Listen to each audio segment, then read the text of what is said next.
Hillary Clinton is not the only leftist whose dream is a hemispheric common market with open trade and open borders. Her billionaire buddy and comrade in arms George Soros, shown, also wants open borders. And he puts his money where his misguided ideals are. In Maricopa County, Arizona, Soros and other deep-pocketed leftists are pulling out all the stops to unseat Sheriff Joe Arpaio because he enforces border protection. Sheriff Arpaio has spent the majority of his 23 years in office in the spotlight for his strong, conservative practices. Much of the heat he has taken has been over his stance on illegal immigration.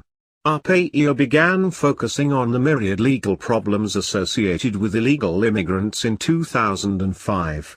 Since then, his office has run a large number of operations investigating and raiding businesses in Maricopa County that employ illegals, and has arrested those illegals, charging them with identity theft.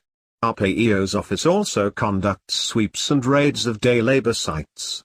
He boasts a tremendous success rate in nearly 60 raids, with 100% of the people arrested for using stolen identity cards being proven to be illegal immigrants.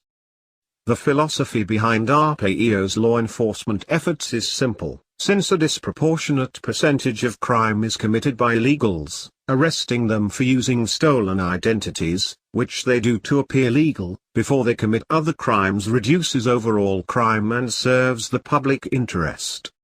In a press conference after ramping up his efforts to protect the border in 2007, Arpaio said, "Ours is an operation where we want to go after illegals, not the crime first," adding, "It's a pure program. You go after them, and you lock them up."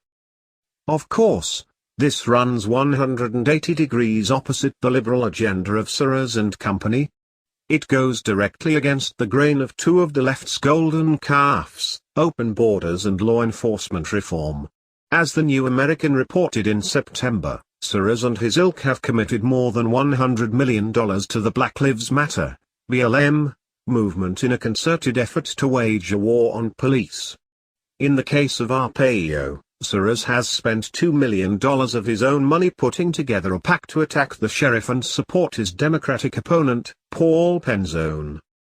The pack, Maricopa Strong, has already spent $2.9 million on negative mailers and television ads, claiming that Arpaio talks tough, but he doesn't keep us safe, because he ignores crime while he focuses on his personal agenda. That agenda, of course, is to take illegals off the streets of Maricopa County before they contribute disproportionately to the crime in that county. Politico is reporting that Michael Vacan, a Soros spokesman, admitted that Soros is funding the attacks on Arpaio, saying, "We made a major investment in the effort to defeat Joe Arpaio for two reasons. First, Joe Arpaio has been a stain on the justice system in Arizona for more than 2 decades, violating civil rights and abusing his office. Second, his influence on the national conversation about immigration has been poisonous. This election is an opportunity to send a message: when matched on an even playing field, the values of justice and inclusion will defeat the politics of fear-mongering and intolerance." The fear-mongering and intolerance Vacan condemns is actually simple respect for the rule of law.